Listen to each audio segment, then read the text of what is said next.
Welcome back to Tell Me Your LFC Story. So tonight's episode is Karl Russell. Karl is a big Liverpool fan, and I met him originally on the Cop Talk Dunks channel and also on AKMLC Adam and Shauno. So how are you, Karl? It's been a long time coming.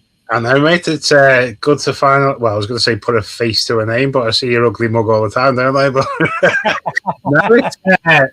no, I'm honoured, mate. It's good to be here. Finally talk to you properly rather than just messages and banter through pages and stuff. It's feels like the real deal tonight. It does, doesn't it? Yeah. I mean, we talk quite a bit behind the scenes, like you say, with text messages and on Instagram and Facebook and all sorts of stuff. So we have had this plan for a few weeks. We have indeed. Been very, very patient. Yes. Waiting your turn. Yeah. And then we set the date. This is our date now. It is, yeah. 100%. So what we're going to do is we're going to... I'm going to ask you a few questions. Well, I'm going to have a bit of a chat about how you think Liverpool are doing recently. So we'll start off with the Galatasaray game, and then we'll have a bit of a chat about the Tottenham game on Sunday, and then I've got a few questions for you. Okie dokie. I'll say. So let's start off with the Galatasaray game. What did you think of it? Let's face it, it wasn't great, was it? No. I think we started off all right. But then, as per normal, we start off like a train, don't we? Yeah. And then second half, we just go die. Where last season, it was the other way around, wasn't it? We started off crap, and then second half, we were brilliant. Yeah, I think like last season, we could be like 2 or even 3 goals down at half time. And like for the last few seasons, you wouldn't write us off. You think we could come back into this in the second half. But I find it now, you're watching a game. Like West Ham, for instance, 3-0 up. I still don't feel like I can relax and watch the game. I just feel like we've got it in us to throw it away. Yeah, we have. It's frustrating. It's very frustrating to be a Liverpool fan at the moment. It is very frustrating. I mean, even the defence isn't great, is it? I mean, it was poor. It was really poor. And then I seen today, what was it? I think it was in that David Ornstein article, and said that Florian Wirtz is getting asked to come back too much. I would agree with that. I don't think you want Florian Wirtz coming back, really. You want him forward, don't you? He's the creator. Yeah, 100%. 100%. He's number 10. Yeah, well, yeah, exactly. Yeah. But asking Mo Salah to come back. Jurgen Klopp never did that. Certainly not now, because obviously he's losing his legs because of his age. And what little he's got left, you want him to be able to give you that at the right end of the pitch, don't you? Exactly. But it's like Jurgen Klopp used to say to him, didn't he? Stay up. Do not come past the halfway line. But again... Well, yeah, it's like you see you see the age of Messi and stuff now. You never see him coming back, do you? He does what he has to do up his end of the pitch. Hence why the longevity of his career, like, but it's something's really not right this season, and it's horrible to watch. It is horrible. It's boring. It's slow. It's lethargic. It's just not great at all. And I think it has to be. I think Slot has to be to blame, to be honest, because. Well, that's what his job's to do, and he's not doing what he's supposed to be doing. No, he's not. And you get games like Tuesday where you really start to think, well, I think a lot more people after Tuesday night are more Slot out than in now. I think personally, I think I might actually be one of them now. And I've never been one to. I hate seeing coaches lose the job, and obviously what he did for us last season. But I think if they do, change has to come like now if they're going to do it this season, and then with something fresh. We could still win the FA Cup. We could still win the Champions League, and finish top 4, and it'd be a good season. But I can't see us doing that the way we're playing at the moment. No, that's my worry. I think what he's doing as well is expecting too much of the players. Yeah. It's like he always says, don't he? We attack as a team and we defend as a team. But I think he's burnt Dominic Szoboszlai out. Yeah. You know, when you think Dominic Szoboszlai 2 or 3 months ago was an absolute beast, wasn't he? And now he just looks leggy. And that's weird to see because he's an energizer bunny, isn't he? I know. There's so many tactical decisions he's made this season, and you think to yourself, why? Like, I think in the FA Cup, Robbo had an absolute beast of a game. So why drop him against Galatasaray? It doesn't make sense, does it? I think Kerkez is struggling. I know he's had a few good games recently, but I think he's struggling. I don't think he knows what Slot wants him to do. And going from Bournemouth to a club the size of Liverpool, it is a big jump. Yeah. It's a massive jump. At the end of the day, I suppose you got to think he is still young and a lot can happen. He's still developing and he could potentially be one of the best left backs. But at the moment, it's again, is he being asked to do something that he's not comfortable with? But did you see the interview with Robbo after the FA Cup game? No. It's worth looking up and watching it. It is. You've got to take your hat off to the guy. He was so gracious in the interview about the whole predicament, about Kerkez is the future. He knows he's got to move out the way to let the youngsters come through. He's had 9 years there. He cherishes all the game time he gets. But you could tell deep down he wants to play every game. But it was just unbelievable. The way he was just so graceful with what he said. Yeah. But you could tell he didn't mean it. No, he's really good actually on camera, isn't he? It's fantastic. Yeah. He knows what he wants to say, knows what people want to hear. And didn't he say something about he never really wanted to go to Tottenham or something like that as well? Well, yeah, I don't think that was that interview. They didn't mention Tottenham in that, but I think he has said that he never really wanted it to happen. But obviously he was exploring all his avenues because he just wants to play football, doesn't he? And I just think, how can you put out a performance like he did and then get dropped for the next game? It's just, I don't get how Slot's mind works. I really don't. No, I don't. You can guarantee, I know we shouldn't think about the past, but you can guarantee if Klopp was manager, Kerkez would be a backup. Oh, 100%, yeah. Yeah, he would. He'd give him a year. He would literally give him a year under Robbo and then play him next season, the 26-27 season. Yeah. That's what I think he would do. I can just see it. Yeah. No, I agree. But I really don't know. I think some things have got to change drastically and rapidly if we're going to have a good end to the season. But yeah, I can't see anything happening really with Slot at the helm, to be honest. As much as I don't like to say stuff like that, I think it's true now. I think it is. I'm the same as you. I don't like to see anybody lose the job, but I do think it's time. And I've got to say, I think Richard Hughes has to go as well. I think he's to blame. I don't think Arne Slot should have really got the job. I mean, some fans say, oh, well, he was in the top three. He wasn't in the top three. He was never in the top three for the job, in my opinion. To be honest, I'll be completely honest with you. I've never heard of him. I mean, I have watched Feyenoord games in the past, so I didn't know who he was. And he is a similar style. Well, he was at Feyenoord, but that's a different league to the Premier League. Yeah.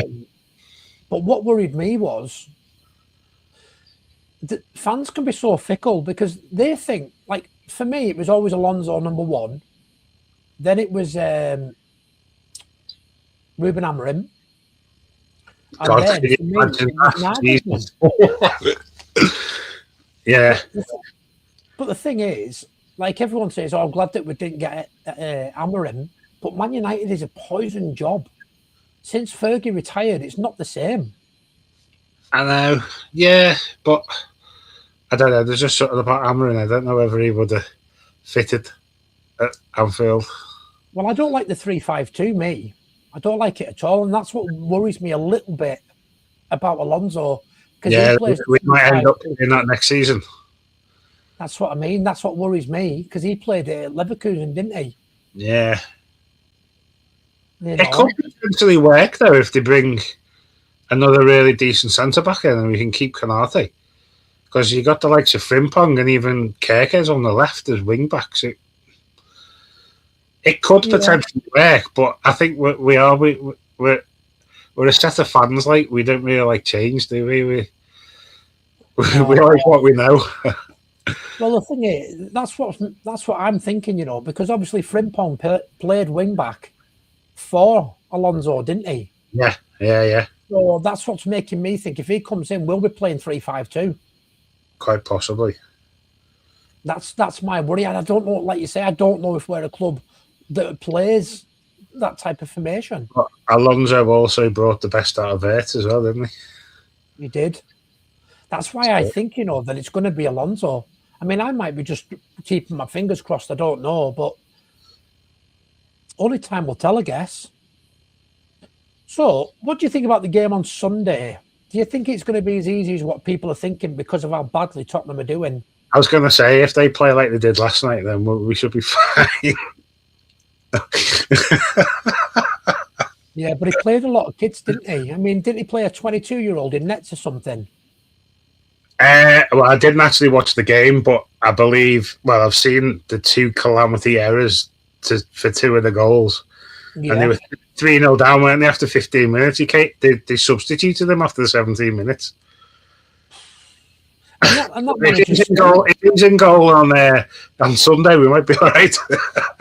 No, it'll be the full strength team. It wasn't the full strength team, was it? I know. But because that manager's come out and said, hasn't he? He's not interested in the Champions League. His main aim is to stay in the Premier League. Now, to come out and say that, for me, that's a sackable offence. Well, to come out and say you're not interested in the Champions League, that's madness. I'm not. If we turn up at the weekend and do what we could potentially do, we could absolutely destroy them. And I think if that was to happen, I wouldn't be surprised if he gets sacked. Well, there was rumours, wasn't there, that he could go before the game. And then they confirmed. Yeah, there was rumours that he was going to go before the game. And then they confirmed, I think it was last night, that he will be doing the press conference and taking the game on Sunday. I don't think they'll take too many more humiliations, though, will they, to be honest? Surely not. Because there was rumours about Harry Redknapp taking it. And he said he'd be up for it. But what, like an interim job or permanently? I don't know. Surely there's only one man that they can take on, and that's Sean Dyche, if they sack that manager. Well, Big Sam. Yeah. Don't know about that. The king of the survivors. Yeah. So I'm expecting Tottenham to go full strength. If all the squad's yeah, they will. But I can't see him not playing, the top players. Like, I don't even think Xavi Simons or anyone like that played against. Who was it they played? Was it Atletico Madrid? Wasn't it? Yeah. So I don't think they played that many decent players. So are we going to go for a score prediction then? Against Tottenham? Yeah. That's what I mean. I used to think score predictions were fun, but it's more like Russian roulette now because you don't know what Liverpool side are going to turn up. If we play like we did on Tuesday, then Tottenham might actually win. Don't say.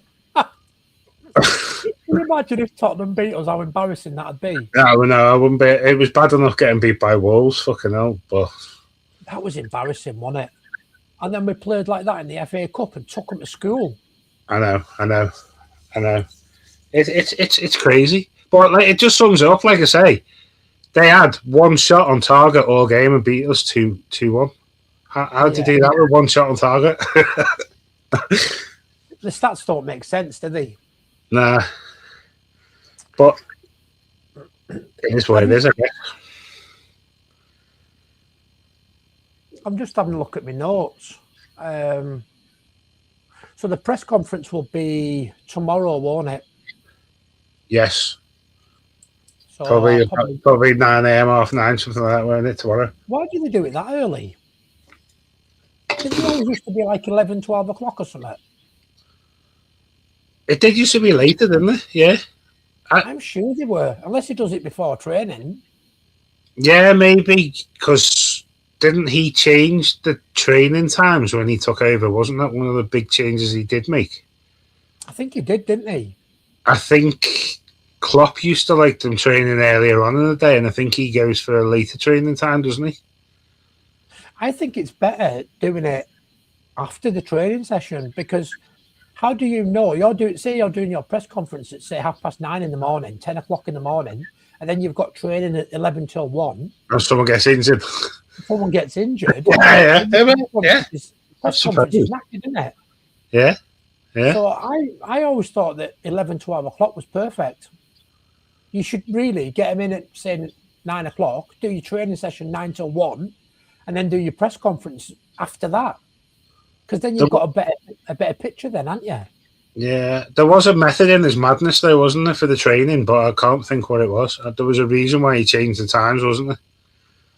But right. I can't think why he did it. But because I think, like he said, I remember him saying, like, he obviously tried to keep a lot of things the same from Klopp, but one of the main things he did change was the time of the training sessions. So yeah. I don't know why, though. It might be his style. He might not be an early bird. Well, that's it. You know, he might have, because isn't Holland an hour behind us or an hour in front of us or something like that? Maybe he goes on speak to his kids before school or something. Maybe. I don't know. No, I'm only guessing. Like, so my first question for you, Karl, is how old were you when you first started supporting Liverpool, and why did you choose Liverpool? I would say I was probably about 7, and where we lived at the time, there was one of my mum's friends who lived over the road had an older son, and he actually, my first ever game was a Everton Liverpool derby at Goodison Park. Nice. In 1987. Everton won 1-0, unfortunately. But from that day, though, it was just great just getting over there to watch him. And then you remember who scored the winning goal? Is it Paul Rideout? No, it was before then, 1987. Ah.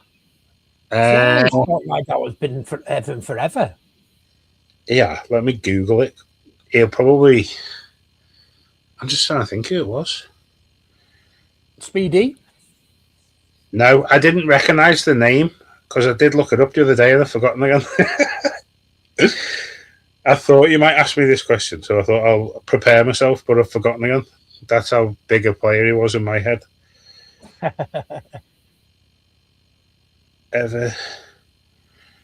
Everton Derby 1987.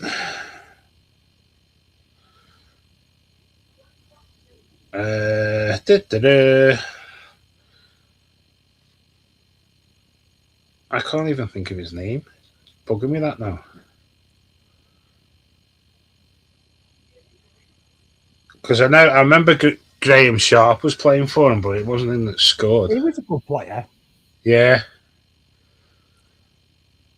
Because results. That'll be the one.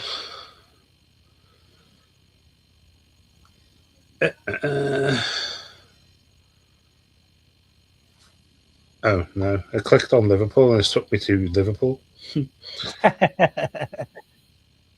We'll come back to it if you want. Yeah. Or you can carry on the story and I'll find it for you. It was a great little day out, and that, like I say, that was my first time I ever went to watch a football match. But then we moved house, and I was only living just around the corner from Tranmere Rovers. So although I was a massive Liverpool fan, a lot of my friends went to Tranmere, and it was like easy to get to because we just walked, and it was really cheap as well. So I went to see Tranmere quite a lot in the early 90s, when they went through a spell of being in the playoffs and on the verge of the Premier League with the likes of John Aldridge and Pat Nevin and all them guys. Like, yeah, they've had quite a few of our players over the years, haven't they, Tranmere? Yeah, they did back in the day. But it's like I remember first time round, it was a player called Dave Challoner at Tranmere that was the first person to, the long throw. Yeah. He used to do it. Yeah. Crazy. Because obviously, we growing up, I never really had the money to go over and watch Liverpool because obviously it was always a lot more expensive. And Tranmere was literally a 10-minute walk from my house. So I used to go and watch Tranmere quite a lot. Yeah. And they, what league were they in then? Was it like League One or something like that, was it? Well, they'd been in... Well, the old first of it. Like I say, they were, for 2 seasons on the bounce, they got into the playoffs for the Premier League. Right. And then when Johnny King left and John Aldridge took over, that's when they started the steady decline. But John Aldridge got them to the Worthington Cup final in 2000, I think it was. Yeah. Against Leicester City. Yeah, and I remember that. And then from then onwards, it was like a big downfall because obviously they even dropped out of the league for a good few seasons, didn't they? Yeah, I remember they're quite low down now, though, aren't they? Aren't they in like conference or something like that? No, they're in League Two, but they were all right, but they've just sacked their manager now. They've got I think they lost 11 out of 12 games on the bounce. Wow. But they're still 7 points clear of the drop, so hopefully they'll stay up and try and do something next season. But there's a lot of politics going on at Tranmere at the moment, isn't there? Right. Do you still go and watch the Tranmere games? The odd one, but no, I'd rather again that's torturous going to watch them at the moment as well, as you can well imagine, getting beat week in, week out. No, I've not been to Tranmere for a couple of seasons, to be honest. So you've basically covered 2 questions in one there. So my first question was, can you remember how old you were? And then the next question was, can you remember your first game? So well, my first game that properly got me into supporting them, yeah. So it was kind of like the game that led to it. It was by me being taken to watch that game was where I found my passion for Liverpool. So who was your favourite player when you were growing up? I used to love John Barnes. But then going back a little bit further into the 90s, the likes of obviously Steve McManaman, Robbie Fowler, even Michael Owen before he did the dirty. Yeah. He was a good... If you had to pick one player, who would it be? I used to love watching Steve McManaman. He used to be able to rip the midfield up. He was just so silky, like he was brilliant. Yeah, I loved him. You knew as soon as he got the ball, he was going to make something happen. Oh, God, yeah. But for me, I loved Robbie Fowler as well. Robbie Fowler's probably my favourite player. He was so underrated. Yeah, and he's naturally gifted. Yeah. He could finish left foot, right foot, headers, volleys, outside the box, free kicks. He could do everything. Because it never really worked for him, did it? With like the England squad, I think he's only got something stupid like 9 or 10 caps for England, didn't he, Robbie Fowler?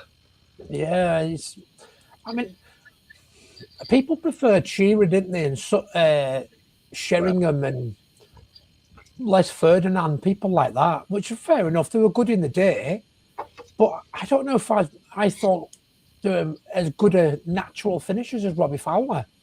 He was a natural finisher, 100%. You know, I always remember his goal against Peter Schmeichel. I thought it was a fantastic goal. Do you remember that against United? And I think it was on the left-hand side, and he hit it. Oh, yeah. And he put it in the left-hand top corner near enough. He scored a few penalties. He was one player that if he got the ball in the right place, you could pretty much bet your bottom dollar he was going to score. Yeah. Can you imagine how good Darwin Núñez would have been if he was as clinical as Fowler? Well, he was a fantastic player, though, I think. What, Núñez? Or Fowler? Fowler, definitely. Núñez, I felt a bit sorry for him. It's like he forgot to breathe before he shot. Yeah. No, I like Darwin. I thought he was a really good player. He had a lot of really good attributes, but that's what I'm saying. If he had the finishing ability of Robbie Fowler, can you imagine how good a player he would have been? Well, I remember when he first signed for Liverpool, and it was the same summer as, or was it? Yeah, I think it was the same summer as Haaland, wasn't it? And everyone was saying, "Oh, Núñez." They paid £50 million, didn't he, for Haaland, and we paid 80 for Núñez. Yeah. And everyone was saying, "Oh, he's Liverpool's Haaland." I don't know. I mean, he did brilliant with Uruguay, didn't he, when he had Suarez helping him out? Yeah. You know, but now that Suarez is retired, he doesn't seem the same player now. And then there's rumours he's coming back to the Premier League with Newcastle. Núñez? Yeah. Because they're owned by the Saudis, aren't they? So, in theory, it's like a free transfer, really, isn't it? I suppose, yeah, it would be, wouldn't it? You know, because there'd be a fee, wouldn't they? But it's only going from one hand and putting it into the other hand. Yeah, that's true. So in theory, it's just like a free transfer. Oh, look at your dog. Here's one of them. Oh. How many dogs have you got? Two. That's Minnie. She's a little Shih Tzu, and I've got a Shorkie as well, Barney. And he's a bit more of a live wire. So we've covered your first signing. Your favourite player, sorry. Who's your worst signing? And it can be from any generation. It doesn't have to be modern. It can be from when you were a kid or... Well, the worst ones that pop to mind, you've got Alhaj Diouf. He was like, what? Bloody Andy Carroll, another one. He was so overrated. Well, so far, of the 2 interviews that I've done, that have gone live anyway, oh no, only one of them's gone live, hasn't it? They'll have all gone live by the time we go live, but yeah. The 2 that I've actually done, there was Diouf, Naby Keita. Yeah, he was another one, wasn't he? And who was the other one? I think Andy Carroll was another one that I've had so far. So everyone seems to be on the same wavelength. It's because they're 2 players that, especially in Diouf, well, Naby Keita as well, I suppose, and Carroll, were all players that people expected to hit the ground running and be brilliant players for Liverpool. And it was just, didn't happen. I just wish to God that Fernando Torres would have stayed. Can you imagine the strike force we'd have had? Torres and Suarez. Yeah. Wow. We'd have won everything.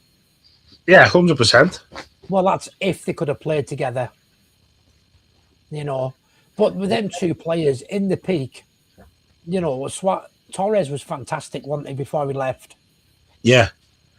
And I can't see Suarez and Torres not being able to gel. No, I think they found a way. Suarez is one of them players that could probably play with anybody, to be honest. Well, he did play with some great players over his career, didn't he? Yeah. Well, Like there was always rumours that he didn't get on with Messi, but he finished his career in Miami with him. Yeah, yeah. So it's a strange one, that, isn't it? So your choice is Andy Carroll, is it? Well, yeah. Well, like you say, Al-Hadj Diouf or Andy Carroll are the two that spring to mind. Yeah. But then when you mention Naby Keita again, he's another. There's probably a few out there that I've not thought about, but they're the two that spring to mind. Yeah, definitely. Yeah. So what else have we got? What do you think of Slot and how he gets on? He's getting on this season. We've covered that one, haven't we? It's been it's like a very up and down thing with Slot, isn't it? But it's like a roller coaster. Yeah, definitely is. What else have we got? How are you getting on this season? Who would you sign in the summer and why? Ooh. To be honest, I think we're going to have to look at another centre back. I think, aren't we, come the summer? Is it Antonio Silva, that Benfica defender? Yeah, I think he's going to be a promising. But again, he's not proven. He's still young, but he looks like he's going to be amazing. But I think we don't. If we're going to bring another centre back in, we don't need he's going to be amazing kind of player. We need someone who's ready to hit the road, hit the ground running right now, don't we? Especially if Konate goes. I don't know if Konate is going to go because David Ornstein's been doing quite a lot of talking recently. He mentioned about there's still talking going on behind the scenes, which is interesting for me because why does he keep saying it? Because he must be being told it. Yeah, he doesn't make things up, does he? Yeah, yeah. He's not some sort of clickbaiter, is he? He's one of the only people that most Liverpool fans listen to. You've only really got since Konate came back, I think, from when his dad passed away, I think he's been pretty decent, like up until Tuesday night. He had the shocker on Tuesday, but then so did Virgil, didn't he? None of them played well on Tuesday, really. No, but I do think that's been playing on his mind. And, yeah, well, it would with anybody, because it's the uncertainty, isn't it, not knowing what's happening. Yeah, but I don't think Konate's I don't think his situation's like Trent, where obviously Trent had it in his head and it was all planned out that he was going to Real Madrid. I don't think Konate knows what he's doing. I think he'd quite like to stay at Liverpool, but I think he's maybe in his head wanting more than we're prepared to pay him. So it's whether they can find that happy medium, I think. I think that's it, I think you're right. I think it's all about money. And it's daft, really, because, I mean, how old was we when we signed him? 21, 22, something like that? He's 27 now.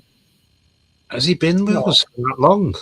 I think so. He probably has, I'm sure he's about 21, 22, and he's at least 27, 26, 27 now. Bloody hell. So, okay, so the next one, this is an interesting one, right? And you're not allowed to be biased at all. You've got to give your honest opinion. Okay. Now, it's a hard one not to be biased, but you've got to try and do all aspects of these two players' games, right? Okay. So I've asked a few people this, and there's no wrong or right answer. When we were growing up, there was a massive debate around two English midfielders. And there was a debate that said they could not play together. So you probably know where I'm going with this. You're going to say Gerrard and Lampard? Yes. Right. For you, who was better? And why?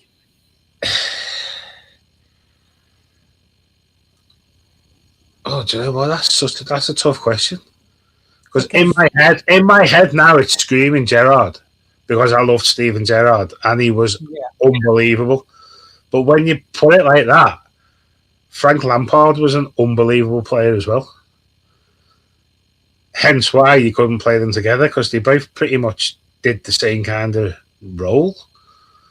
But you say don't be biased, but it's got to be Gerrard for me. Yeah. Probably because I've seen him do more stuff, if that makes sense. Yeah. I've seen more magic from Gerrard than I have Lampard because I'm a Liverpool fan. Yeah. If I watched Chelsea all the time when Lampard was playing for them, then it might have been a different story with them. But I've just seen Gerrard do so much, and he's unreal player, that I would have to say Gerrard. Well, can you remember, you've obviously watched mine and Shauno's interview. Can you remember his reaction? Shauno, was that... I won't lie to you. I've watched the whole of the first episode, and I've only watched half of the second. So I don't know whether I got to that question. When I asked him, he chose Gerrard straight away. He said that Lampard had a good team around him, but Gerrard had a club on his back. He also said, well. Yeah, I mean, that's what I mean. There's no right and there's no wrong answer. No. Another lad that I interviewed, he said Lampard. That's the one I was telling you about. It's coming up tomorrow night. Well, I keep saying tomorrow night, but when they see this, when people see this, it won't be tomorrow night. So that's coming up on the 13th of March, or has been on the 13th of March. He chose Frank Lampard. And the point that Shauno made, which swayed me, because I was on the shelf.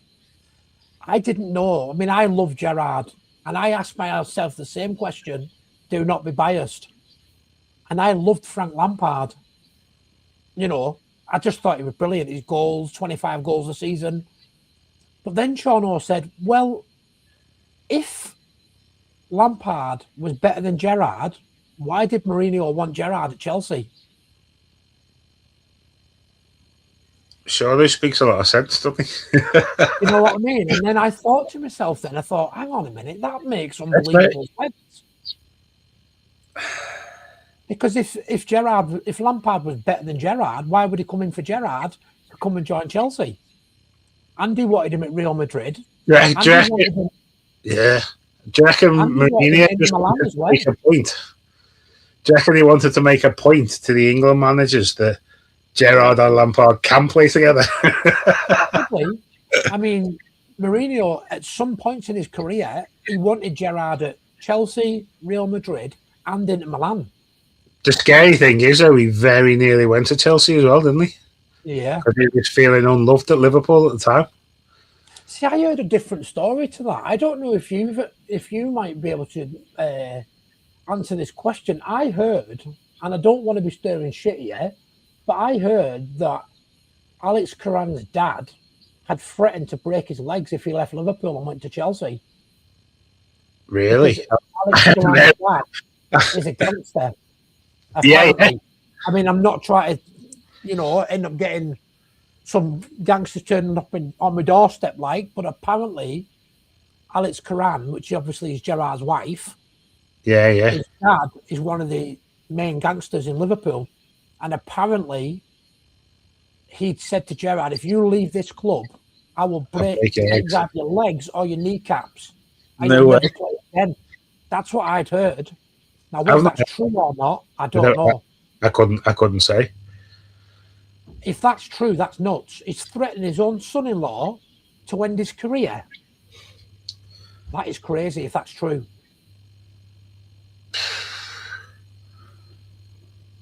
I couldn't. I've not heard. I really don't know. But if he's from what you're saying, though, you wouldn't be surprised, though, would you? That's if it's true. I mean, I don't know. It's like Jared Bowen, isn't it? At West Ham. Do you think he's still at West Ham because of Danny Dyer? Well, isn't he married to his daughter or something? Yeah, he's married to his daughter, Danny. Yeah, Danny. But obviously, he's a massive West Ham fan, isn't he? Big Danny Dyer. Yeah. And do you reckon he's... Oh, and if you leave West Ham, I'll snap your kneecaps. Well, I don't think Danny Dyer's... he's not a bad ass, is he? I know he talks a big game, but I don't think he's as bad as he thinks he is. No, he's not. And he said there's certain clubs he would accept him leaving West Ham to go to. Unfortunately, we weren't one of them. Okay, so the next question. So I've got a few here for you, but I don't want to do them all at once. Okay. Well, I've got one here. A Liverpool player that we missed out on that you wish we'd have signed. So my example that I've given so far to everybody is Cristiano Ronaldo.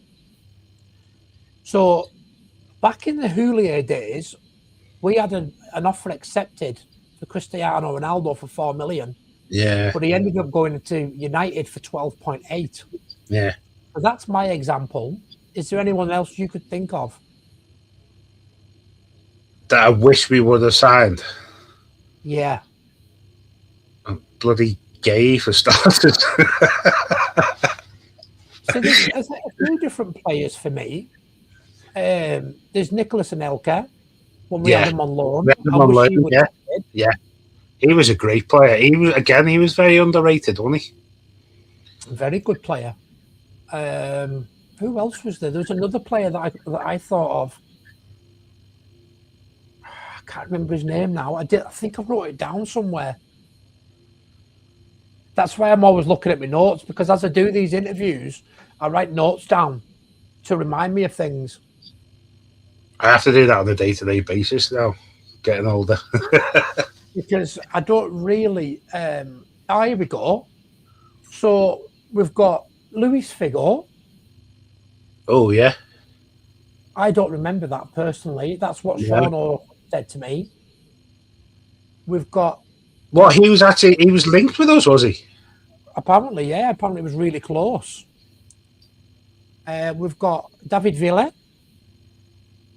who owns CF Benidorm. Yeah. Gareth Barry. Yeah, I remember that one. Obviously Neville Fekir. Or Fekir. Oh, God, yeah. And then there's this one, I don't remember this, but David Silva. Oh, no. I don't remember that. I remember... what was it? Actually thinking about it? There was David Villa, wasn't there? What was the other lad called who we were linked with from Valencia at the time? Was that David Silva? I think it was David Silva, wasn't it? I might be thinking of Bernardo Silva at City. Yeah, no, it was David Silva, wasn't it?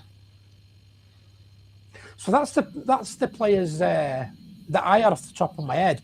Gareth Barry, I think, would have been a good signing. Yeah, definitely. Yeah.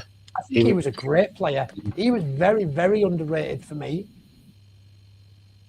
Talking about underrated, who was the most underrated player in your opinion for Liverpool?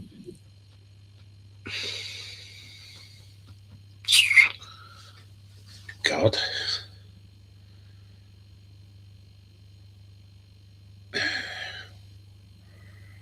I used to like Oxlade-Chamberlain. I was a big fan of him when he was fit. Good player. But it wasn't really a case of him being underrated, because he was spending most of his time on the table, didn't he? Being treatment table. But there's two players that I've got for you. So one of them, Joel Matip. Yeah, because he came in basically to fill a gap, didn't he? And he ended up, well, first choice on the team sheet a lot of the time. Yeah, well, apparently Klopp wanted him at Dortmund as well. Really? But because of the Dortmund-Schalke rivalry, because they're like rivals in Germany, Schalke wouldn't sell him to Jurgen Klopp at Dortmund. That's why he came for him. when he became a free agent. That happens a lot in Germany, though, doesn't it? Yeah. And then the other one, which this was my pick, that Matip one I didn't think about. That was somebody that I'd spoke to. They said about Matip. I said Bobby Firmino. I think Bobby Firmino was underrated. Because if you think about it, Salah and Mane were always talked about, weren't they? Yeah, I guess but you're nobody right. really talked about Firmino. I think his legacy skyrocketed more after he'd left the club, really, didn't it? Yeah. So, yeah, you're right. When he was at the club, he probably was underrated a hell of a lot because he made so much happen that people don't talk about because he wasn't the goal scorer. Yeah. It's like, apparently he'd gone to Jurgen Klopp and he'd said, I'm not getting enough goals, boss. Are you happy with me? And Klopp said, I'm very happy with you. And even Salah and Mane both said in interviews when he left that he was the main man of that front three. Well, yeah. And that's coming from both of them. Which is mad, isn't it? That is a good shout. That is a really good shout. He was definitely underrated. Definitely underrated. This is another debate that I've had with a few people. I've seen quite a few quotes. You've probably seen it as well. That Liverpool are the worst defending Premier League champions. Now, me personally, I think that's harsh. I think Leicester were the worst defending Premier League champions because they went down from the Premier League, then down to the Championship, and then down to League One, I believe. Yeah, they did, didn't they? They went all. Yeah. But I have seen them quotes a few times. There are some scary statistics in our season this season, though. Like the fact that we're got the record now for the most goals conceded after 90 minutes to lose a game. That's shocking, isn't it? It is. It's bad. But no, I wouldn't say we're definitely not the best. We're definitely not the best, but no, I wouldn't say we were the worst. There are worse teams that have. Well, all right, maybe the second worst. I'm trying to think of someone after Leicester that's not as bad as us, but that's worse than us. But there isn't really, is there? Because you've only really got your big guns. No. There is other teams, but I can't think of them off the top of my head. Because obviously Blackburn won the Premier League, and they're not doing great now. But it took them a few seasons, didn't they? They still had a few good seasons after winning the Premier League, didn't they? Before they kind of flopped. But now they were champions for a while, and they had a massive drop, didn't they? Yeah. Didn't they win the Premier League and finish like 10th or something the year after? Or something like that. Well, if that's the case, and we managed to finish top 5 this season, then I'd say that Chelsea's was worse than ours as well. Yeah, exactly. Right, so let's go on to some Klopp questions now. I think you'll enjoy these. We like Klopp. Oh, we've got, which I think we talked about briefly before we went to do the video, was Klopp's return. Yeah. I've also got Klopp versus Slot. So, obviously, not the tactics side of it, but before Slot came in, Klopp didn't win the Premier League, but Slot did with the same team. And then, what was the other one I had on my list? It's a 3-part question, but I can't.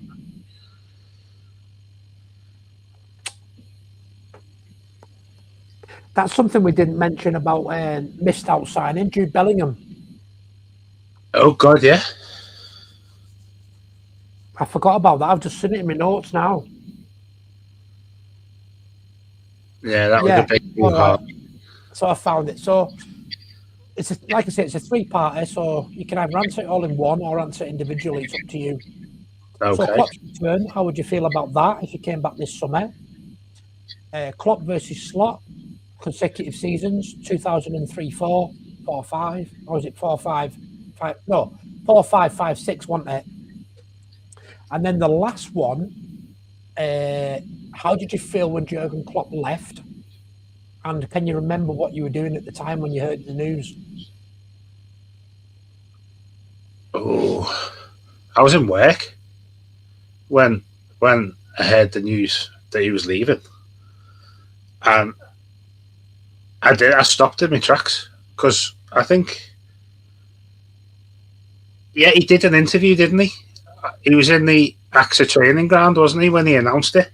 Yeah. And I was in the interview, and I was thinking to myself when I was like, "Is it the 1st of April or something? Is this like an April Fool's joke?" Yeah. And then I was like, it really shocked. I think it shocked a lot of people. I believe half the team and themselves were physically shocked, weren't they, when it actually came out? Because it just came from nowhere, didn't it? No one was expecting it. Well, I think if you believe the papers, it was more or less announced in December. There was rumours, wasn't there, with Barcelona and stuff like that Barcelona wanted him, and apparently he'd already told the club in December or November that he was going to leave at the end of the season, but they asked him to wait a little bit. Or was it the September? I know it was before it was announced. I know, yeah, there was quite a wait, wasn't there? Because he wanted to tell people, and they asked him not to because they didn't want to rock the boat too early, did they? Yeah. There's a lot of rumours, wasn't there, that they'd asked him to do certain things. But I actually blame Jude Bellingham deal for Klopp going, because he'd promised him, hadn't he? You can have Jude Bellingham, he's yours. We're saving up. We've got this money saved. We've got that money saved. It never happened. And I think, me personally, I think that's what pushed him over. Yeah, there was definitely more to it than him being, well, like, I know he said he was tired, and he probably was, because it must be a stressful time in the head of Jurgen Klopp, the way he is on the sideline and stuff. But yeah, I think there was definitely more to it. And like you said, Jude Bellingham was probably a big thing, because you get promised something, and then it's basically being like let down, isn't it? Massively. And also as well, he was more or less running the club himself for the last 18 months. And so I can understand him being tired. Yeah. But, you know, like Michael Edwards walked out, didn't he? And then Julian Ward walked out. And he was basically doing everything until that George Schmadtke came in. Yeah. You know, so I can imagine he was knackered. It's a lot of pressure. I mean, it's all right doing it like at a little club, isn't it? But when you're talking about Liverpool Football Club, to do everything yourself, I think it was too much for him. Yeah. Quite, yeah. I think it was probably a build-up of a number of things, but it was a very, very, very sad day when he announced he was leaving the club. Yeah. And in regards to how would I feel about him coming back, I think if they said tomorrow Jurgen Klopp's coming back, like I say, I would be really excited. I'd be like, oh, wow. But then I think I'll be scared, because he's built such an iconic reputation at the club that if he can't turn around what we're going through at the moment, would that tarnish what he's done? That's the thing, isn't it? See, a lot of people say that Jurgen Klopp is the modern day Bill Shankly. Yeah, I don't know a lot of people have said that, haven't they?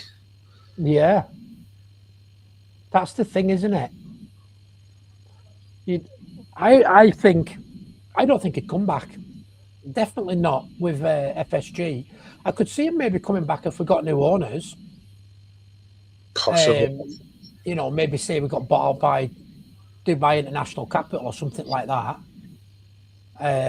Or some rich oil guy or something. I mean, I don't want any Middle Eastern owners, really, to be honest.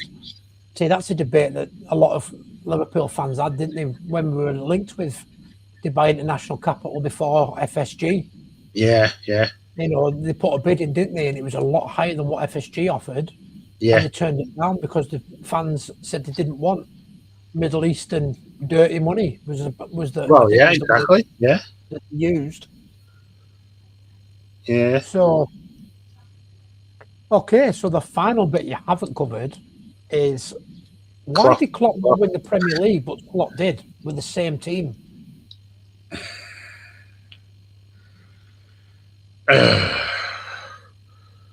Well, to be fair, I would probably say if Klopp hadn't have left and he was still at the Realm last season, I think we'd have still won the league with that team.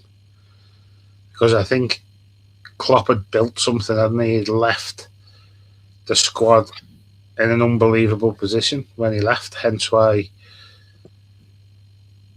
I'm not taking it away from Slot, because at the end of the day he did win the league, but how can you go from the tactical genius everyone was calling him last year to what's happening now? Because it's a tactical nightmare at the moment, isn't it? It's everyone is just in disbelief of what they're watching a lot of the time, and so many decisions and substitutions he's making leave yourself asking why is Rio not playing more? Gakpo's having a poor game and everyone's like, oh, I can't believe, and then he'll get a goal and everyone will be like, oh, fair enough. But Rio is just, he's going to be special. He really is, isn't he? Yeah, he's a great player. As long as he's brought into the game correctly, but doesn't seem to be getting the chances he deserves. The odd 10-15 minutes here isn't going to be enough for him. It's like with KOA Gakpo. I think he's too predictable. Yeah, well, he is. He's the one-trick pony, isn't he? But he's still scoring them. But the thing is, defenders now are clicking on, aren't they? Yeah. They're dropping back and they know what he's going to do, and he's too predictable. At least with Rio, he tries new things, doesn't he? He doesn't try and do the same thing over and over again. Well, it's like Rio started the FA Cup, didn't he, against Wolves? And he got man of the match. Because he was outstanding. He really is talented. Yeah, he needs more of a chance. I just think Slot he's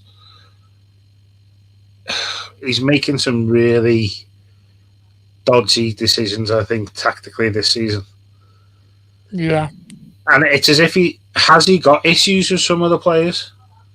Obviously, we know that the Ramsey one, he's bloody made that pretty public, hasn't he? Which I don't think he should have done, but no, not at all. I think he's obviously got an issue with Chiesa, hasn't he? See, the only answer I can give for that is I don't think he's picking the players. I think it's Hughes and Edwards that are picking the players, and he's just told to deal with it. Yeah. I do, honestly. I don't like this head coach role. You're either the manager or you're not. Yeah. I don't like it. That's my worry. Will Alonso come in as a head coach? I don't think he will. I don't know if he can work with Hughes and Edwards. He's not going to just do like Slot. It's like Doug says at Cop Talk. He couldn't believe his luck that he got the job. Do you know what I mean? So he's going to do whatever they say. Yeah, of course. Yeah. Alonso won't. No. You know what I mean? He's too powerful. That's why I don't think Gerrard will ever get the job full time. I think he's too powerful. FSG don't like powerful people. Yeah. You know, I think if they were to let Slot go now, I honestly think it would be cool to see Gerrard come in as an interim to the end of the season.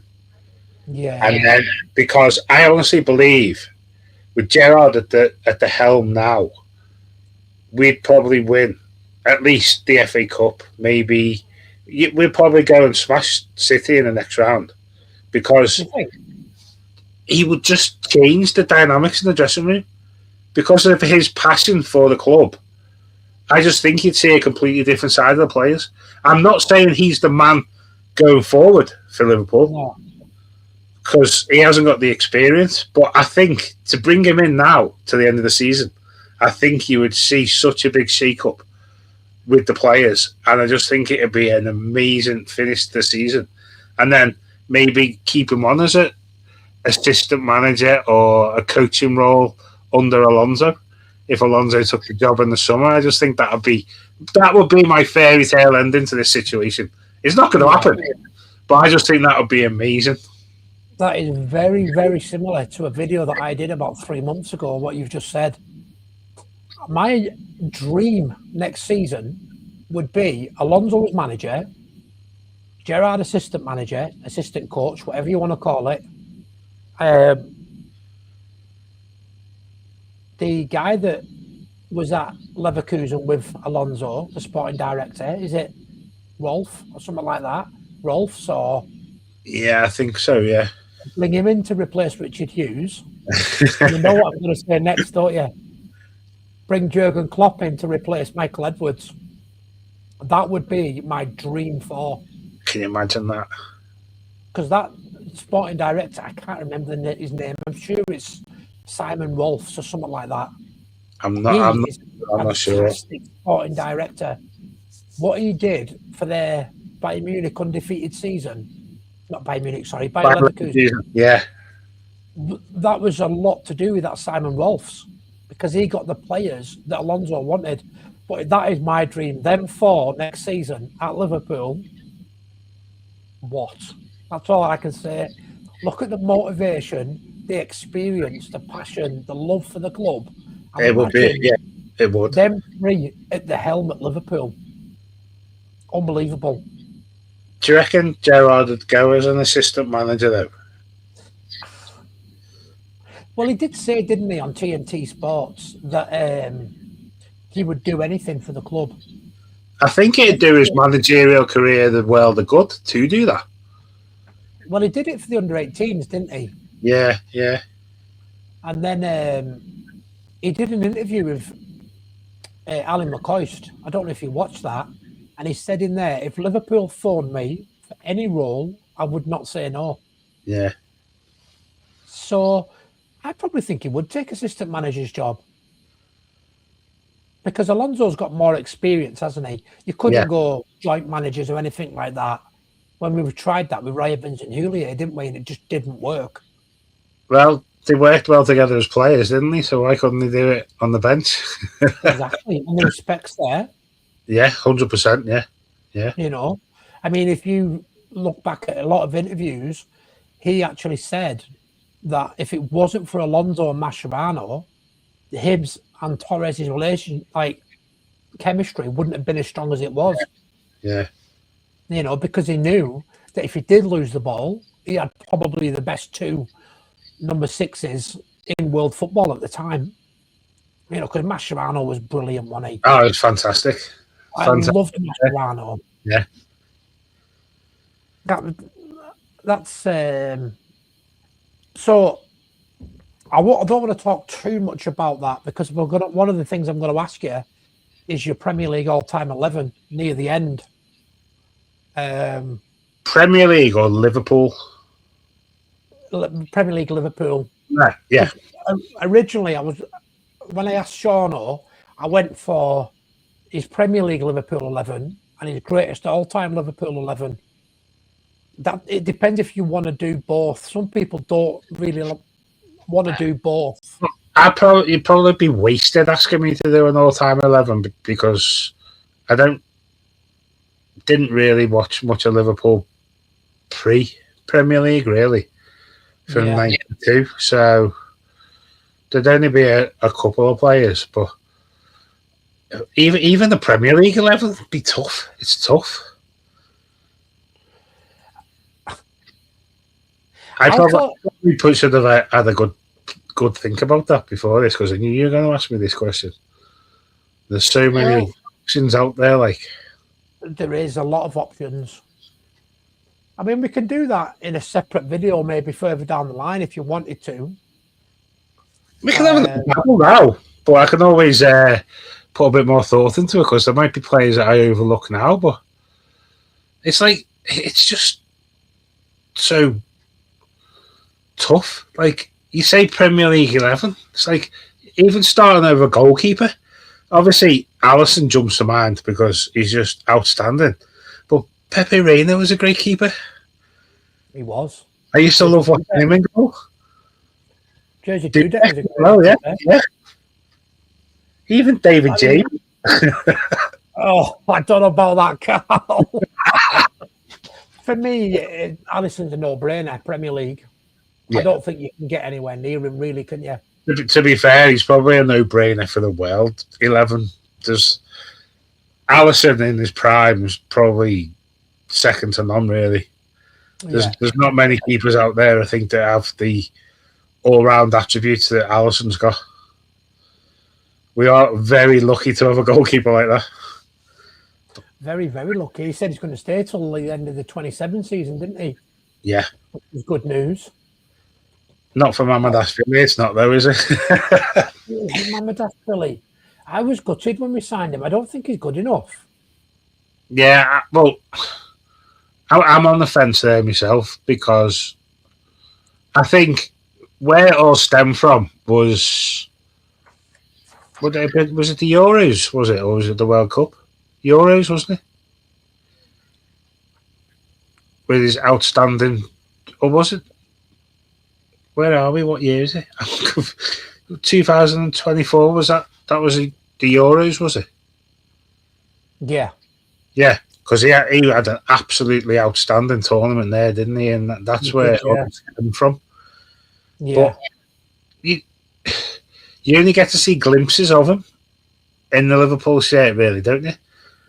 Yeah, but the thing is, I felt a bit sorry for him last season with Valencia because the defence was piss poor, wasn't it? They couldn't defend for shit. No.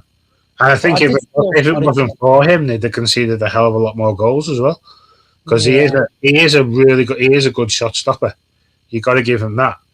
But it's just ball control with his feet, isn't he? And he's playing out from the back. But it's always going to be unfair for any goalkeeper when you're comparing him to Alisson, I suppose, isn't it? Yeah, exactly. I mean, I thought he played well against Galatasaray, Mamadashvili. He pulled off some good saves, didn't he? Yeah, he needed to because the defence was shocking.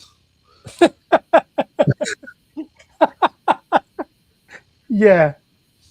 So this is another two-barrel question, double-barrel question. Who would you like to sign this summer, and who do you think could go?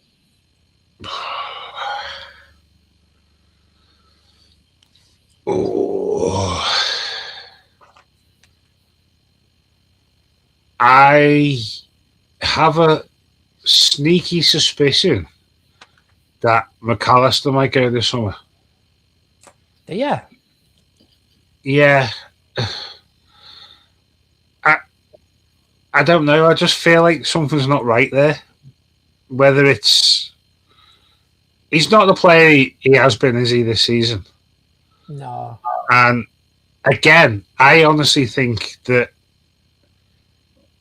Curtis Jones has made more of an impact playing in that position this season. But again, Slot seems to favour McAllister. Do you not find like when Jones comes on as a substitute, he tends to create a lot more opportunities and stuff than McAllister has in the game?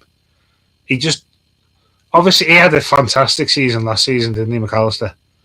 Yeah, he did. But he doesn't seem the player he was last season. No. I mean, he's scored a few goals recently, hasn't he? Which I've been impressed with. He's scored a couple of good goals. But talking about Curtis Jones, I'm not impressed with Curtis Jones. I think he's made too many mistakes. He's too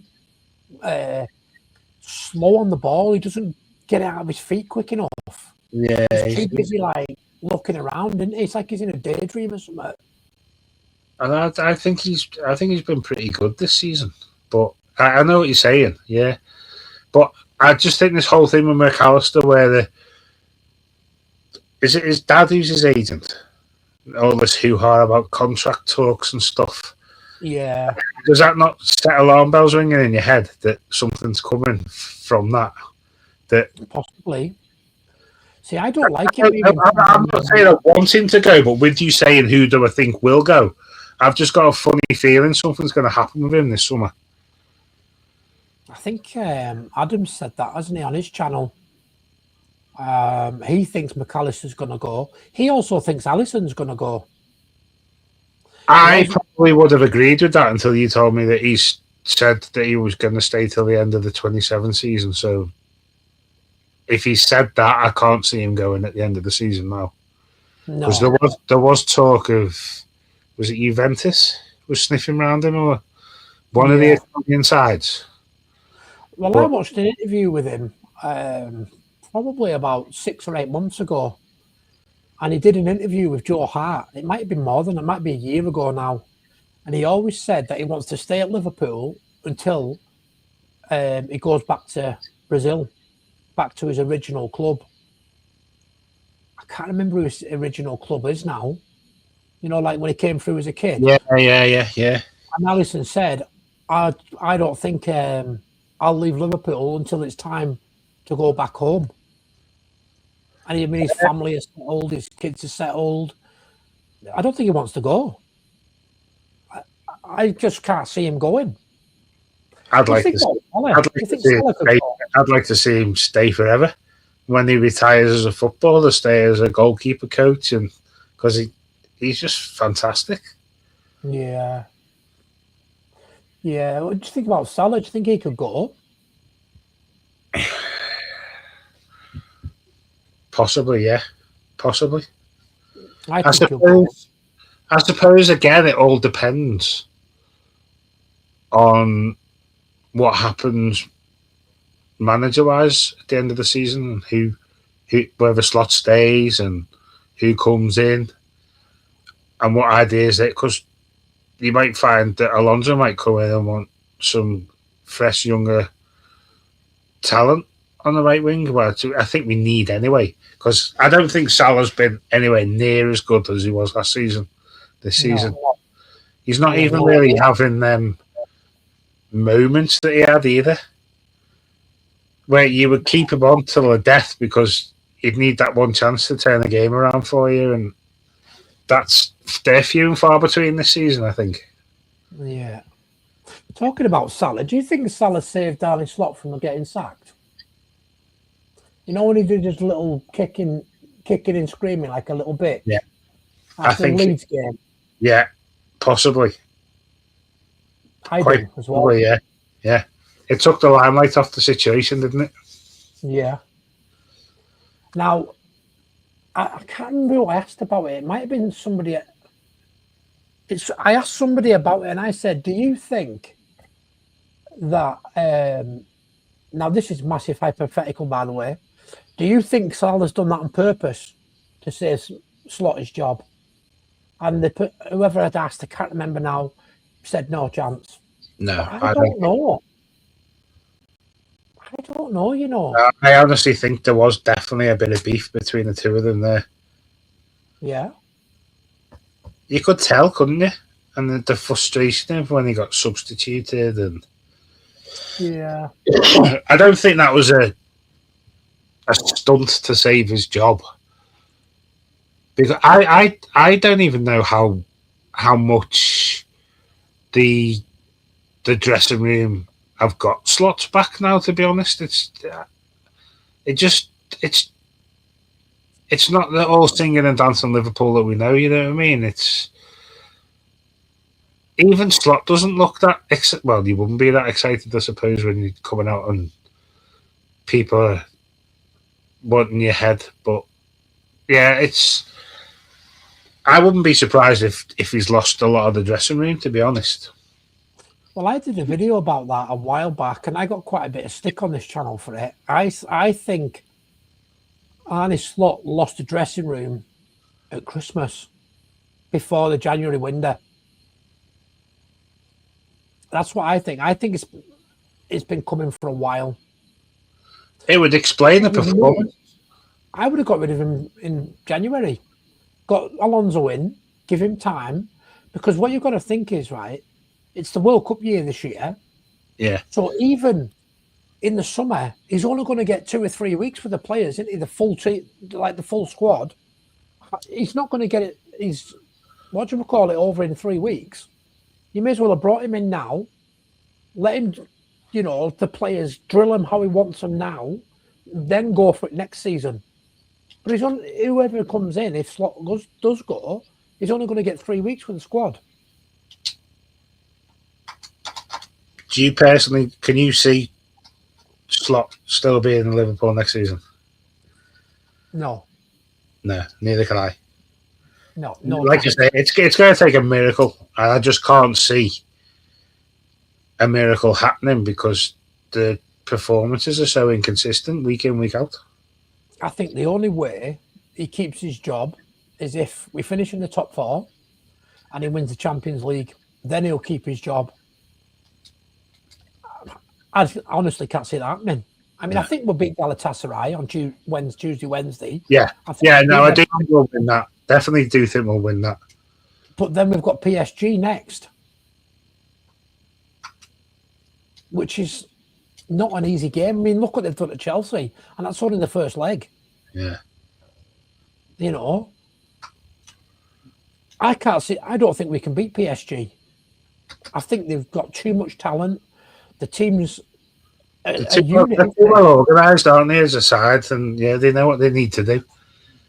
And they've got a great manager. Now, for me, if Alonso doesn't get it, I'd love to get Luis Enrique. Yeah. I think he's a great manager. Yeah. Or even Diego Simeone, as much as of a nut job he is, he's got the best part of the players. I don't know whether he'd survive in the Premier League, He'd spend more time in the stands watching the games, wouldn't he? Yeah. It'd kind of be pointless having him as a manager. Yeah. But everyone's talking about Alonso, Nagelsmann, but nobody's talking about Luis Enrique. No. I think he would be a fantastic manager if we didn't get Alonso. Now, whether you can get him away from PSG. I was about to say, do you reckon you could draw him away from PSG, though? It depends if he wants a challenge. If he wants a new challenge. You have one of them at Liverpool at the moment. If he wants a new challenge, then yeah, I could see him coming to the Premier League. He's done everything with PSG, hasn't he? He's won the league, he's won the Champions League. He can't do any more, really, apart from win it twice. That's very true. But he's never won. He's never been in the Premier League. He might well do that. But why? Isn't a player? I mean, as a player, he was so competitive. Surely he doesn't just want to rinse repeat in France. Surely. Yeah. You look what he did with Barcelona. Didn't he win the league with Barcelona as well? Yeah. I could actually see him, if we get Alonso, I could see Luis Enrique managing City. Oh, you could have your big Pep Jurgen rivalry back again. Part 2. I could see it. You think about it, it's going to be either. I think you'll definitely see him. You'll definitely see him in the Premier League. It's definitely got to be. It's got to be on his to-do list, surely, to win the Premier League. I mean, why would he's done it already in France? So you've won the French Sunday League. So why not come to the Premier League? I think he might. The French league is the worst of the top 5 now. Oh God, yeah. I would say, because for me, it's the Premier League just, and I mean just. At one point, you would say the Premier League's by far the best. Yeah, I think it's just now. Then I would say the German league. Yeah. Then I would say the Spanish league. Then Italian. Then the Italian, and then the French. That's what I would say. But going back to the question I asked you, we were talking about who we think could go. I think there's quite a few that could go. I think Endo could go. Yeah. I think Gakpo could go. I think Salah could go. I think McAllister's a good shout. And Alisson. until I'd seen about him staying until the end of next season. Yeah, that's what I would have put him down as a possibility to leave. But if has that come from a good source? I don't know. I haven't. I just seen it come up on Instagram. I hadn't actually read it properly. I just seen the headline, Alisson 2027. So I don't know, to be honest. But if I was to think about it, I have seen several interviews, and he has said, "I will not be leaving Liverpool before my contract runs out." And if they ask me to do because he's got a clause, hasn't he, for an extra year? Yeah. His contract, which is what it'll be this summer. So his actual contract runs out this summer. Yeah, with the option of another year. So, and then there's obviously Andy Robertson. I think he's going to go, which is a shame. I'd be sad to see him go. Yeah, I will. But he's the kind of player that's going to want to play football, and if they can't guarantee he's going to get a good amount of games, then he probably is going to want to go somewhere else and play, isn't he? Yeah, it's a shame. And then there's the other side of the coin. Who do you think will sign? Maybe not names, but we definitely need a number 6. We definitely need a right winger. We definitely need a centre back. Yes. I'm going back to the Ornstein article, and he mentioned about he expects Liverpool to sign a number 6 and a dynamic winger, a fast winger. He didn't mention about a centre back because he thinks because we've signed Jaquet, we won't go for another centre back. But for me, that doesn't make sense because if Konate goes, you're only left with Virgil van Dijk and Joe Gomez as senior pros. Yeah. You know, you've got Jaquet who's 20. You've got Leone who's 18. Maybe he knows more than he's letting on about Konate's future then if he's not mentioning a centre-back. Well, he actually said that Liverpool are in talks with Konate. It's still talks are still ongoing. I think I would like to see Konate stay. I think I would. I know he has his moments, but I think he's a really, really good centre back. Yeah. So we've only got 2 more questions, Carl, and then I'll let you go. So there's the have you ever been to any meet and greets, or have you ever met any players? Well, unfortunately, that's going to be a very, very short question and answer because the answer is no. No, unfortunately not. Have you ever fancied doing it? I would, yeah. I think it'd be great. I'd love to go to one of these dinner events where you've got these past players that do get up and do the guest speaking and stuff. I think that'd be brilliant. Yeah, but, I think we should look into that, because they always do them in Liverpool, don't they? Yeah. We should definitely look into that and do it, and we could record it, possibly. Well, shadily, put it on the channel. Because apparently you're not allowed cameras in there, and you have to buy the DVD or something like that. They'd probably be really strict with that as well, so maybe that plan wouldn't work. No, probably not. You'd probably get copyrighted and everything, wouldn't you? I'd just have to see if we can borrow Dunk's glasses. Yes, that's a good shout. Put a bit of tape over the light. I think that's a great shout, Carl. All right then, so we're right at the end now. So do you want to do your Premier League 11? Or should we do one together? Go on, we'll do it together. See what we can throw together between us. So I think we're both agreed on Alisson. No brainer, yeah. No brainer. David James is a close second. Right back for me, it's only really Trent Alexander-Arnold for me. It has to be, doesn't it? He's done too much not to be considered for that role. Well, he's done everything, hasn't he, really? Centre-back partnership. So for me, has to be Virgil van Dijk. I'd be tempted to put him with Matip. Yeah, a good shout, to be fair. They were great together, though. Like you say, he was so underrated, it was unbelievable. But then I think it doesn't have to be a player that played with him, did it? No.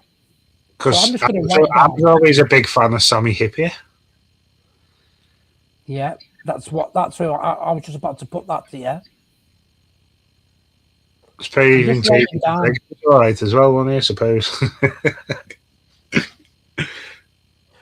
I'm just writing down this team. So, are we saying Matip and Van Dijk? Are you happy with that? I don't think you can argue it, to be honest, can you? No, not at all. I think they were brilliant and they won everything together, didn't they? Yeah, exactly. Yeah. So I'm guessing we're going 4-3-3. Yes.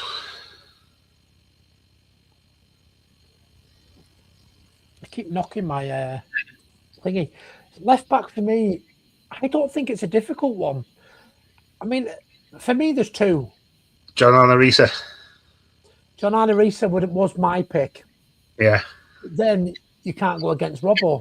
No, exactly. Well, maybe we'll give him a half each.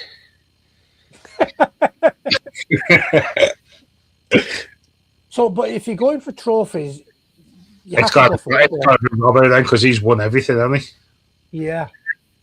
But and for me, on that merit alone, then I guess he deserves it, doesn't he? Yeah, I think Robbo.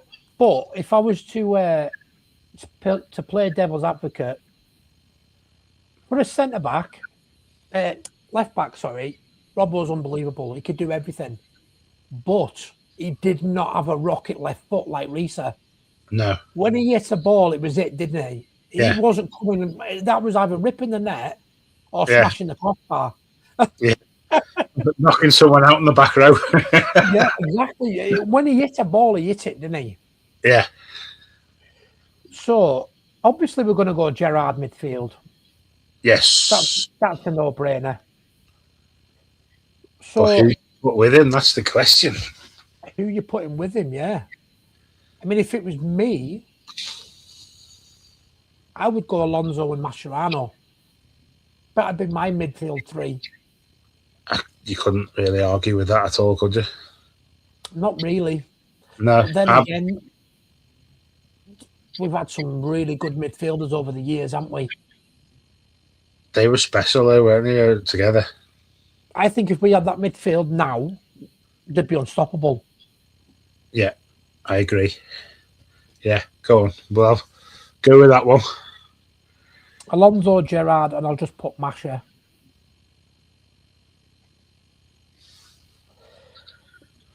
And I think, to be honest, this is where I struggled. You have to go really with Salah on your right wing. A prime Salah was unreal. Yeah. As much as I loved Matt Manaman, I don't think he was as good as Salah in his prime. Salah's done too much to not get that spot, really. So this is where it gets tough now, because I know I'm like, my head's going round and round in circles here trying to think. We've only got 2 spaces left now. Now, if we're to debate it, for me, you either go for the 3 of Salah, Firmino and Mane, or, because for me they were the most successful front 3 at the time, probably in Premier League history. But then you're leaving out Fowler, you're leaving out Owen, you're leaving out Torres, you're leaving out Suarez, you're leaving out Mane. You know, it's a really difficult one to put the last 2 in now. I think you've got it. I think Mane deserves his spot on the left wing, doesn't he? And as much as I love Firmino, that is so hard.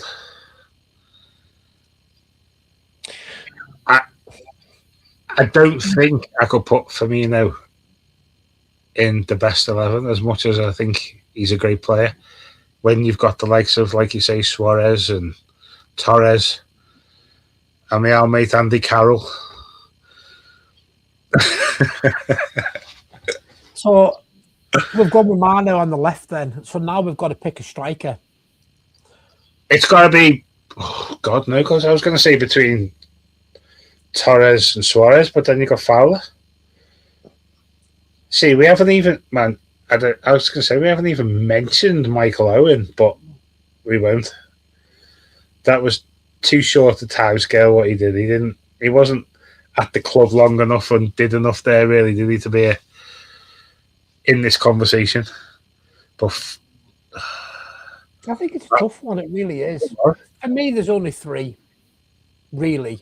Fowler, Torres, and Suarez. Yeah, they're the only three for me. But which one to go with?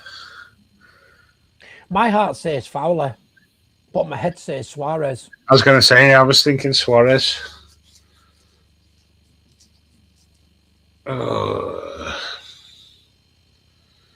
if you're talking longevity, it has to be Fowler.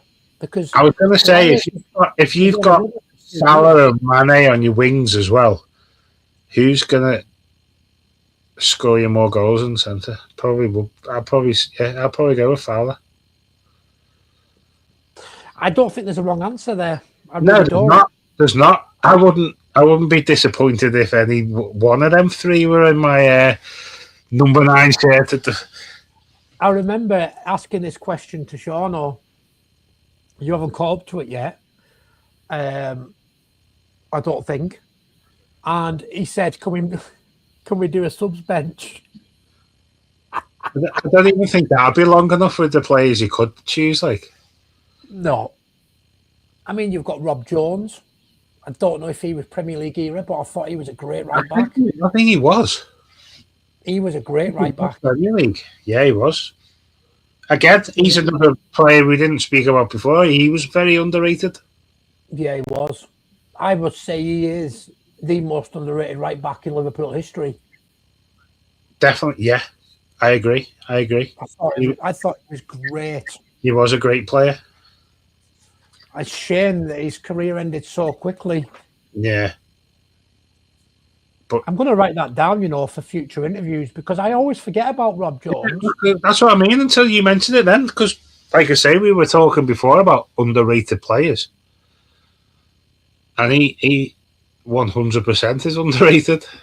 Yeah, I really liked him. I thought he was a great player. He's one of them players nobody talks about, but as soon as you mention his name, they're all like, oh, yeah, he was brilliant. Yeah. I tell you who else I liked as well, Stigin Bjornaby. Yeah. I thought he was solid. Yeah, he was solid. I mean, he's not in your top 3 probably left backs for Liverpool, but I thought he was solid.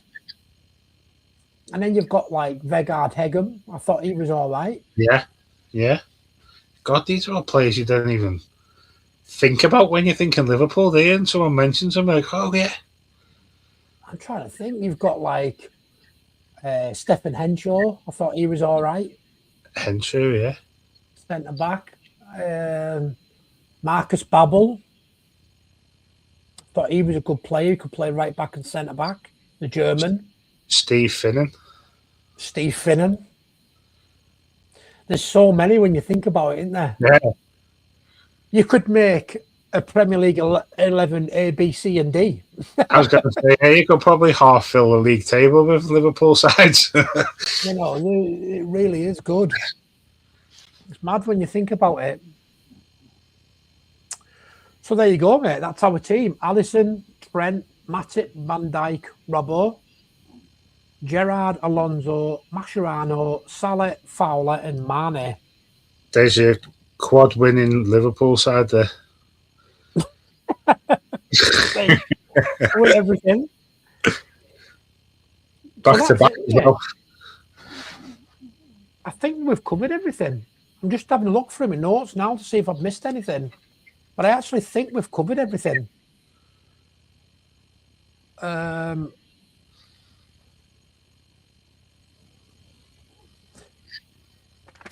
looking at old notes that I've had of different interviews to see if there's anything else.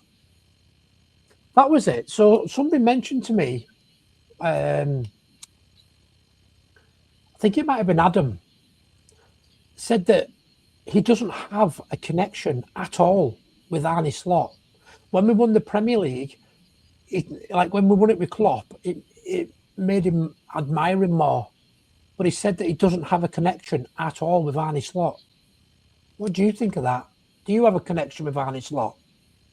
I would say I admired him when we won the league last season, but it's unbelievable to think how I felt about him then to how I feel now, and it's kind of snowballing because I've never really said it up until now, but after that game on Tuesday, I honestly think I'm edging more now towards the Slot out than in, and I haven't really been that way up until very recently because I've always tried not to get into that, but it's getting to the point now where I can't see any other way out without changing it. Yeah, I agree. I think my worry was when we won the Premier League, mathematically won it, I think the slide has been coming since then. Well, yeah, we had a really bad end to the season, really, didn't we? Yeah, because I think the slide's been coming. Yeah. I really do. And I think, like you say, it has snowballed. What has caused it? Well, apparently, I don't know how true some sheer quality in over the summer as well, and it's not happening. No, well, that's it. I think my worry is, and I should say my worry was, when we were mathematically champions, I think they went out on the piss too much. I think they celebrated for the rest of the season. And I think it's carried on. I don't think they've fully got back in the groove. Because apparently I'd read somewhere, I read everything, and it could have been on X that I've read it, but I read that they ran on the piss nearly every night for about a week after they won the league. Really? If you remember, Arne Slot was in Dubai, wasn't he? Yeah. Stuff like that. Yeah. Didn't turn up to press conferences and all that sort of stuff. Yeah. I think they partied too hard. And it affected the rest of the season. And it's for some reason, it's just carried on this season. Do you think that the whole Jota thing's had a big effect on this season as well, though? Yes. Me and Shauna were talking about this. So, if you imagine losing somebody you've worked with 24/7 for years and years and years. I heard that part of the interview when you're talking about that. It's crazy, isn't it? Heartbreaking. Yeah. It is heartbreaking. It affected me badly, and I didn't even know the guy. Do you know what I mean? So it must have been awful for the players. I think it has affected them, and I don't think you can shy away from it. I think it is something hard. I mean, they always say, don't they, professional footballers spend more time with the players than they do their own family. Yeah, well, exactly. You know, so I think it is fair. I think it has badly affected him, especially Mo Salah. I mean, it's easy for us to make excuses for him for this season, but he was really close. His wives are good friends and everything. Yeah.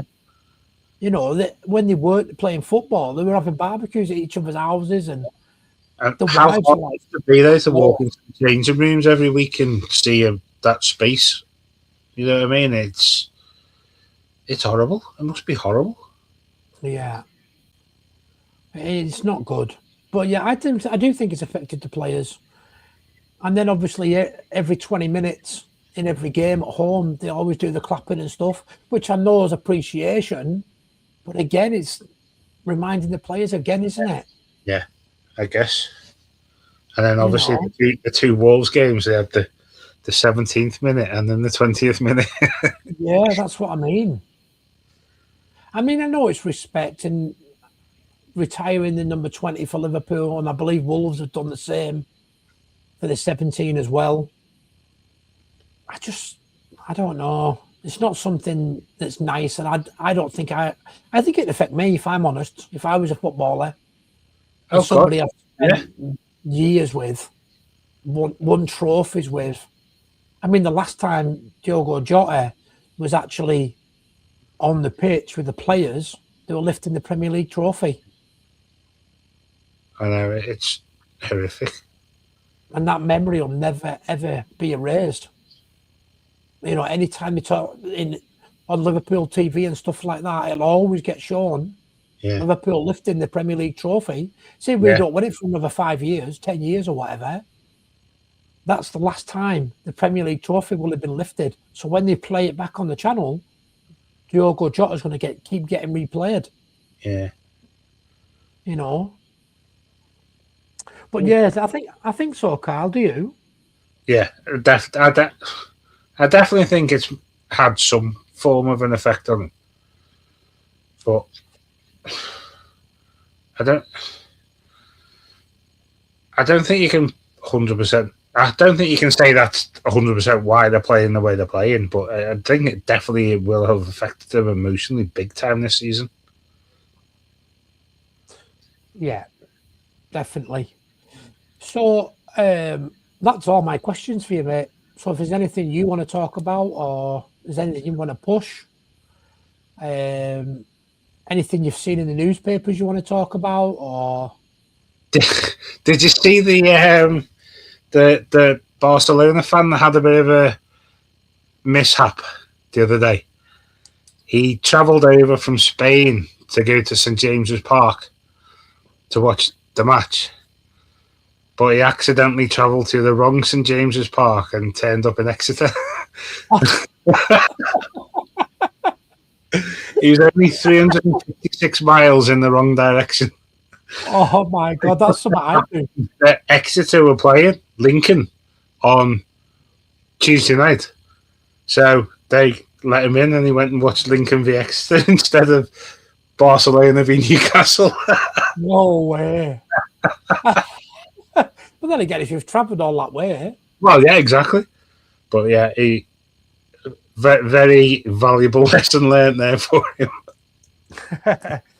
Should we have a quick look and see if there's anything on the Athletic or something, and see if there's any news? Why not? Right. Let's go back. Mind you, when this goes out, it'll all be old news, won't it? It will be. But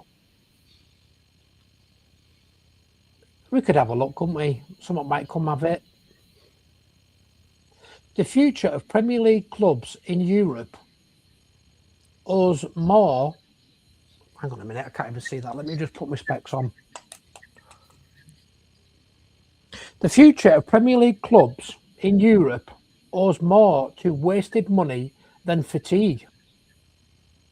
What's that all about? Doesn't make any sense. The future of Premier League clubs in Europe owes more to wasted money than fatigue. That doesn't make sense. That's what the headline says. Well, that comes across like you're saying that we're not doing too well in Europe, but we seem to be dominating Europe at the moment, don't we?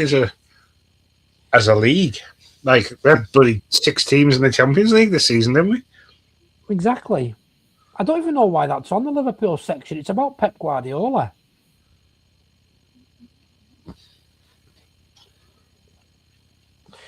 God knows. Let's have a look on X. Let's see what these bullshitters are talking about. Right. Real Madrid will consider offers for Camavinga in the summer for 43 million starting price. I'd take Camavinga for 43 million all day long. Yeah, I was going to say, that seems quite a reasonable price for him, like, doesn't it? It's only a start price, though, isn't it? That's the thing. Quite a lot of people are talking about it, though. It's all over. Nearly every single person's mentioning it. What, that he's for sale or linking in with us? It's not linked to Liverpool as such. It's just saying that they'd listen to offers. Right, okay. Well-placed club figures at Liverpool see Florian Wirtz as not only a key squad player, but a potential future world beater, capable of reaching the pinnacle of the sport by challenging for the Ballon d'Or at Anfield. I agree with that. He's definitely. I'm not saying next season, but in the coming seasons, 100%.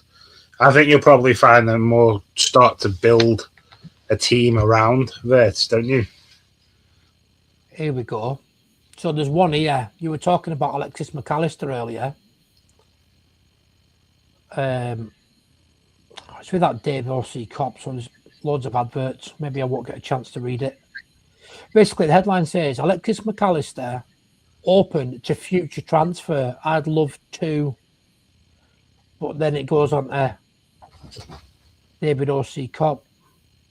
Alexis McAllister and his future at Liverpool has become a talking point with no new contract talks having taken place,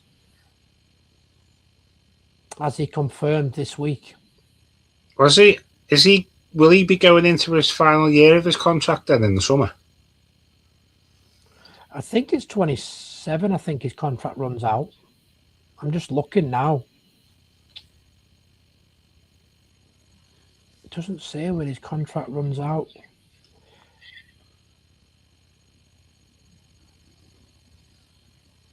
I don't know, mate. So I'd have a quick look. So yeah, thank you very much for joining me. I've really enjoyed it. Thank you very much for having me. You're very welcome. And like I say, we could always do other things. Maybe at the end of the season, we could do like a season review or something. Or I'm up for that, mate. Yeah, definitely. But yeah, I've really enjoyed it. Maybe we should do it in the pub with a beer in our hands. Mind you, let's hope there is something to celebrate at the end of the season.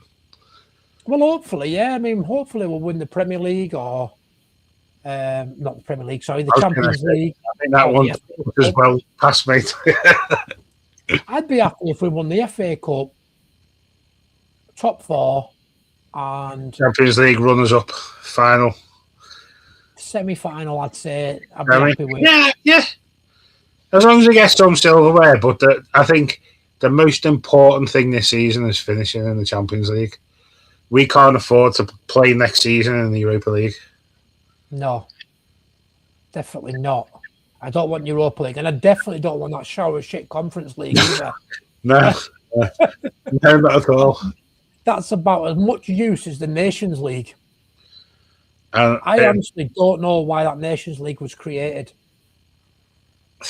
I think it's a shambles. I think there's too many international breaks now. That's what I mean, and why add to it? It just messes the season up, doesn't it? Yeah, now they've put the bloody World Club Cup in the summer as well now, so it just seems to be non-stop. Yeah, it's just madness. I mean, the players aren't going to get. They're going to get what? A 2-week holiday in the last year of football. Yeah, it's just madness. Well, it was like that last summer, wasn't it, for Chelsea and Man City? They didn't get much of a summer break at all, did they? No, they didn't. No, it's just madness, isn't it? Will you be watching the World Cup? Yeah, I honestly think this is probably the best England side we've had for a long, long time, and if we're going to do it, we need to do it before Kane retires. Yeah, I'm worried about the England squad, to be honest. I think when Kane retires, who replaces him? Because there's no real big name strikers at the minute, is there? Not really, no, because obviously at the moment you've got your Ollie Watkins, but he's no spring chicken either, is he? He's about 30, isn't he? He's older than that, I think. Is he? Yeah. I don't know if there is actually anybody that you can replace. At one point, everyone was saying obviously Delap was coming through, but he's not really doing anything, is he? No. That's what I mean. I'm worried. Injuries, hasn't he? I think your Cities, your Chelseas, even Liverpool to a certain extent over the last couple of years have ruined England's future by signing all these kids, these wonder kids from all over the world and spending a fortune, promoting within like they used to when, in the 90s and stuff. Like your McManamans, your Fowlers, Redknaps, like that sort of thing. were all go to your big clubs, weren't they? But they don't do it anymore. You know, they don't promote from the youth as much now. No. And that's what worries me. Yeah. Here's a question for you. What do you think will happen to Harvey Elliott at the end of the seaon? Because they're obviously not going to sign him, are they, at Villa? I think if Alonso gets the job, I think he stays. I think if Slot keeps the job, I think he goes. I'm a big admirer of Harvey Elliott, but I like him a lot. He's a great player, but he does lack the speed. That's the one thing that lets him down. He's not rapid, is he? No, and he's not very strong either. He gets brushed off quite easily, doesn't he? Yeah.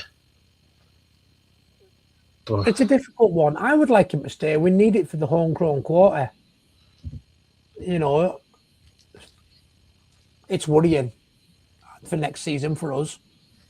Well, you're talking before about players going. Do you think Chiesa will go in the summer? Again, it depends who the manager is. You know, I wouldn't like to say that anybody's like a definite for me who's going to go, because if Slot goes, the new manager might like, you know, the next guy. You have Elliott, Chiesa's. You know, these players might not go with the new manager. I suppose if Chiesa goes, though, Harvey Elliott could fill that slot on the bench, couldn't he? Yeah. No. And then he edged his way back in that way to try and get an opportunity to play. Because I would like to see him back in the Liverpool shirt, but we've got too many better players than him, I think, haven't we? Yeah, but I think that's the issue, isn't it? Yeah. I think the downfall for him was us signing Florian Wirtz. I think once we signed Florian Wirtz, I think that was it. Yeah. These two. Stop it! Decided to have him playtime now. Right. Right. Dominic Soberson, Jones, they can all play in his position. Yeah, well, I guess only time will tell. I'd like to see him go to a team where he can get first team football. Yeah. I apologise for that idiot. Right, mate.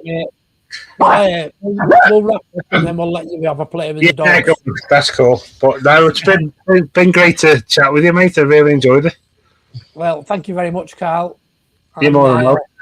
We will speak, I'm sure, later on. Yeah, definitely, mate. I'd like that. But yeah, that's it for this episode, guys. Don't forget to subscribe, like, and leave us a comment. And if you'd like to support the channel, there is a link in the video description. That's it for now. Take it easy. Cheers.